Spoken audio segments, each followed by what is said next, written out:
Iran, जब ये नाम सुनते हैं तो हजारों साल का इतिहास आंखों के सामने घूम जाता है ना? बिल्कुल। साइरस, रूमी, कितनी ही महान हस्तियां इस जमीन से जुड़ी हैं। और आज हमारे पास जो स्रोत है वो हमें इसी ईरान के सफर पर ले जा रहे हैं। हाँ, मतलब एक गहरी पड़ताल करेंगे हम, प्राचीन सभ्यताओं से लेकर आज के दौर के इनकलाबों तक। ये समझने की कोशिश कि ये देश कैसे बार बार बदला, कैसे अपनी एक खास पहचान बनाई इसने। बिल्कुल, ये सिर्फ साम्राज्य और लड़ाइयों की कहानी नहीं है।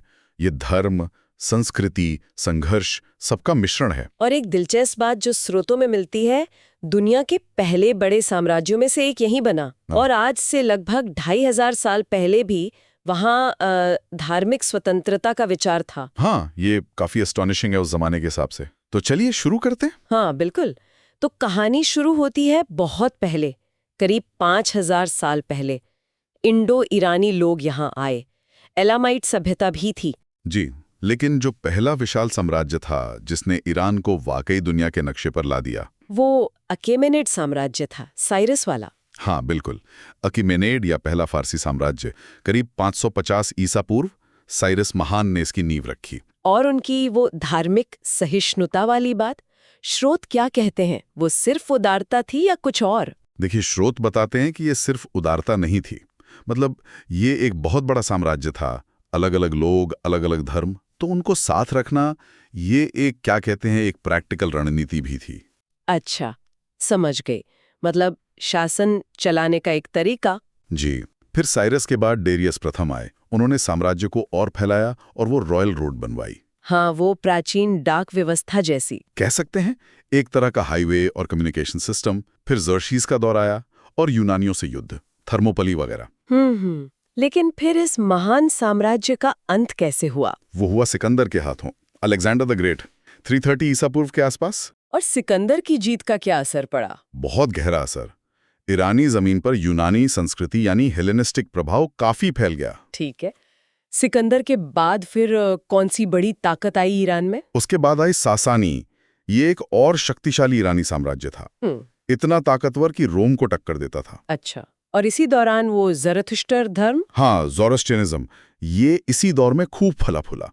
ये दुनिया के सबसे पुराने एकेश्वरवादी धर्मों में से है, अच्छाई और बुराई के संघर्ष पर आधारित। और कई स्रोत इस सासानियों के दौर को फारसी संस्कृति का स्वर्ण युग मानते हैं, है ना? बिल्कुल, कला, विज्ञान, वास्तुकला, काफी विकास हुआ। लेकिन फिर इतिहास ने एक और बड़ा मोड़ लिया। 7वीं सदी, इस्लाम का आगमन। हाँ, ये एक बहुत बहुत बड़ा बदलाव था। अरब मुस्लिम सेनाओं ने सासानी साम्राज्य को हरा दिया। तो ईरान पूरी तरह बदल गया होगा। बदला, लेकिन एक दिलचस्प तरीके से।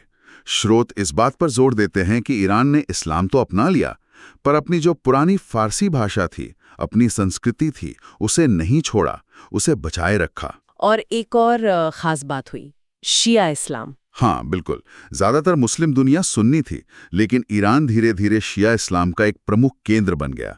ये सिर्फ धार्मिक बात नहीं थी, ये कहीं ना कहीं फारसी पहचान को अरब प्रभाव से अलग रखने का एक तरीका भी था। ये तो काफी दिलचस्प है। अच्छा, फिर आगे क्या हुआ? मंगोल आक्रमण का भी जिक्र आता है। हाँ, 13वीं सदी में मंगोल आए और चंगेज खान और उसके बाद के शासकों ने काफी तबाही मचाई। एक बहुत मुश्किल दौर था ईरान के लिए। लेकिन ईरान फिर से उभरा। हाँ, हमेशा की तरह ईरान ने खुद को फिर संभाला और फिर 16वीं सदी में सफाविद वंश का उदय हुआ। ये एक और महत्वपूर्ण मोड़ था। उन्होंने क्या किया? उन्होंने ईरान को फिर से एक किया, एक मजबूत केंद्रीय शासन बनाया और सबसे बड़ी बात, उन्होंने शिया इस्लाम को राजधर्म घोषित कर दिया। अच्छा, ऑफिशियली? जी। इससे एक मजबूत ईरानी राष्ट्रीय पहचान बनी। इसी दौर में वो मशहूर फारसी कालीन, कला, साहित्य, इन सब का फिर से विकास हुआ। ठीक है, अब थोड़ा आगे बढ़ते हैं आधुनिक ईरान की तरफ।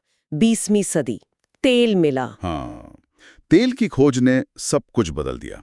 ईरान अचानक दुनिया की बड़ी ताकतों, खासकर ब्रिटेन और बाद में अमेरिका के लिए बहुत अहम हो गया। और यहीं से वो राजनीतिक उठापटक शुरू हुई, मोसद्देक वाला मामला। बिल्कुल। 1951 में प्रधानमंत्री थे मोहम्मद मुसद्दिक। उन्होंने तेल उद्योग का राष्ट्रीयकरण कर दिया, मतलब उसे सरकारी नियंत्रण में ले लिया। ये ब्रिटेन के हितों के खिलाफ था। और फिर वो तख्ता पलट? हाँ, 1953 में।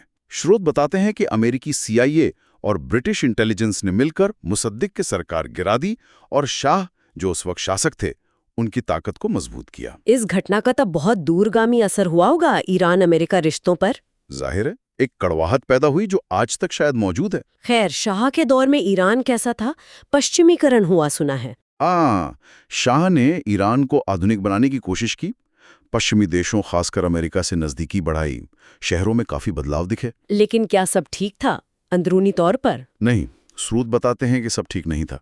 राजनीतिक विरोध को सख्ती से दबाया जाता था, आमदनी में बहुत असमानता थी और बहुत से लोग, खासकर धार्मिक नेता और रूढ़िवादी तबका, वो इस पश्चिमी प्रभाव को अपनी संस्कृति और मूल्यों पर हमला मानते थे। और इसी असंतोष का नतीजा थी 1979 की क्रांति। बिल्कुल, वो एक जबरदस्त जन आंदोलन था। शाह को देश छोड़कर जाना पड़ा। आयतुल्लाह ख़ुमैनी, जो सालों से निर्वासित थे, वो वापस लौटे और ईरान एक इस्लामी गणराज्य बन गया। हाँ, दुनिया का पहला आधुनिक इस्लामी गणराज्य, एक थियोक्रेसी जहां धर्मगुरु सर्वोच्च नेता बने। ये अपने आप में एक बहुत बड़ा प्रयोग था। तो अब आज का ईरान कैसा है, जैसा हमारे स्रोत इशारा करते हैं? देखिए, आज का ईरान एक बहुत जटिल तस्वीर है। एक तरफ उसकी हजारों साल पुरानी गहरी सांस्कृतिक विरासत है, एक पढ़ी लिखी आबादी है, और दूसरी तरफ अंतर्राष्ट्रीय मंच पर तनाव है, खासकर उसके परमाणु कार्यक्रम को लेकर पश्चिमी देशों के प्रतिबंध हैं, आर्थिक चुनौतियां हैं। तो ये एक ऐसा देश है जो अपनी पहचान और दुनिया में अपनी जगह के लिए लगातार जूझ रहा है।